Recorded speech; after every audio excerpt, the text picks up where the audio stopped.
there, and welcome to a very special programme tonight where we're going to zoom in on a subject we know that most people really do care about.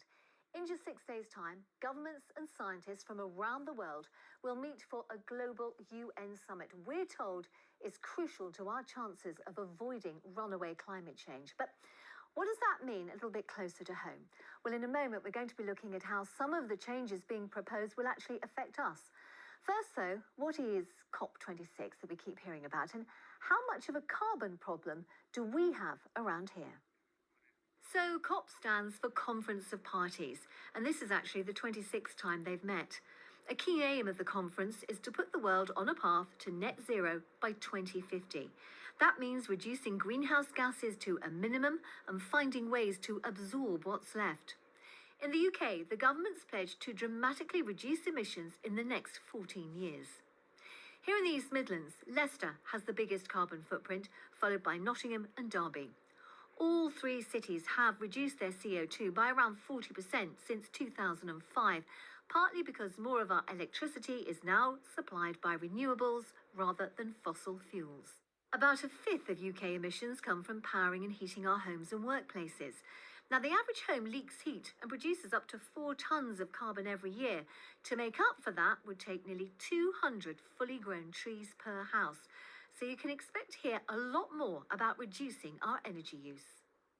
Now, in a moment, I'm going to be talking to Dr Sandra Lee from the University of Leicester about some of the big changes that we might expect in the near future. So welcome, Sandra. In fact, our first guest since all of the COVID stuff began, who's an expert on social behaviour from the University of Leicester. So, Sandra, I mean, we saw there, we know what a difference it makes living in a warmer, greener home, and we know that insulation does help make your home warmer.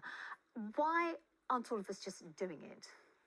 Well, a lot of climate messaging is based in fear, and that's not a great motivator. We tend to recoil from things that make us feel bad. Plus, a lot of the things that we're being asked to do seem to cost us a lot in terms of time, money and effort for little reward other than being a good person, and I'm already a good person. Plus, we don't really like change. We're not comfortable with it, particularly when we haven't chosen it. But we're not completely change averse. Look at how we've embraced technology in the past 2 or 3 decades.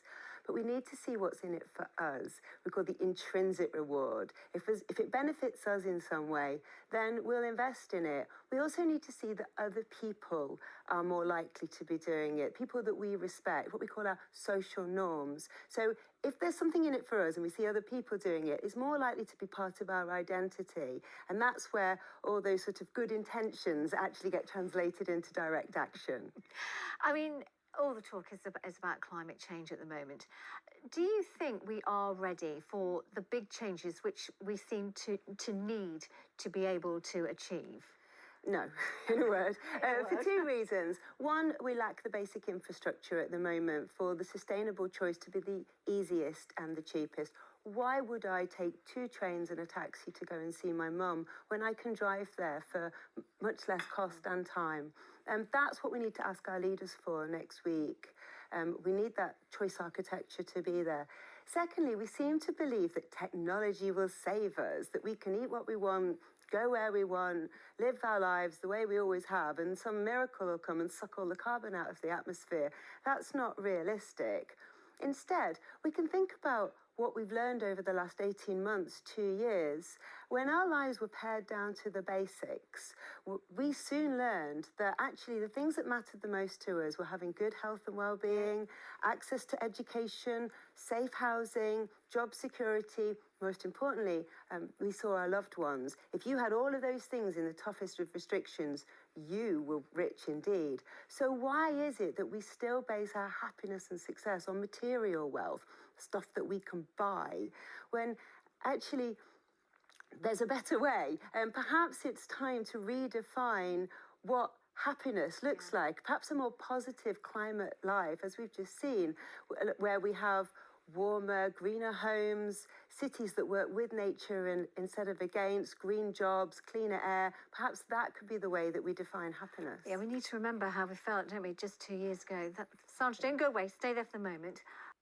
The pictures we've just seen in Anna's film reflect what the latest IPCC report calls unprecedented changes to our climate. Average global temperatures are already up by 1.2 degrees, which doesn't seem like a lot really, does it? But all of that extra energy in the atmosphere isn't evenly spread out. It bursts out, causing more frequent severe weather and intense heat waves.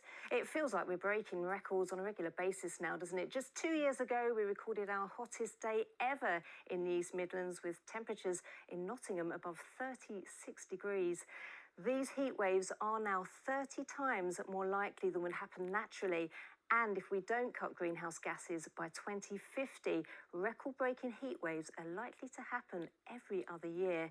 And our hottest days will just get hotter. In recent years, the average hottest summer day in Nottingham has been around 30 degrees. By 2070, what's now a record-breaking day could become closer to the norm. And I'm afraid the winters will get wetter too. Warmer air holds more moisture, and just a 1 degree rise in temperature results in a 7% increase in water vapour.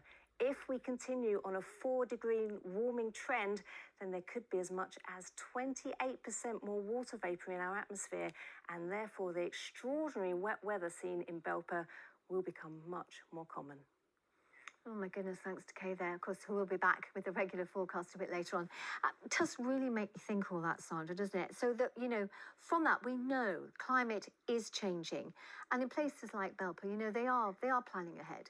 But how important are communities like that with the resilience that they're showing, do you think, for the future? It's absolutely critical. Climate change is a global problem and it needs a global solution. It needs us all to work together. Going to want to see that from our leaders in Glasgow, that they cooperate together, not treat it as a competition. But closer to home, we need to, again, during the pandemic, we learned, didn't we, that putting our families, our communities, even the global population's health and well-being before maybe our own personal desires was actually the most important to get through a crisis. This is a crisis and we need to work together. We need to be part of the solution, not part of the problem. Well, Sandra, you've been brilliant. Thank you so much for being with us today. Thank you.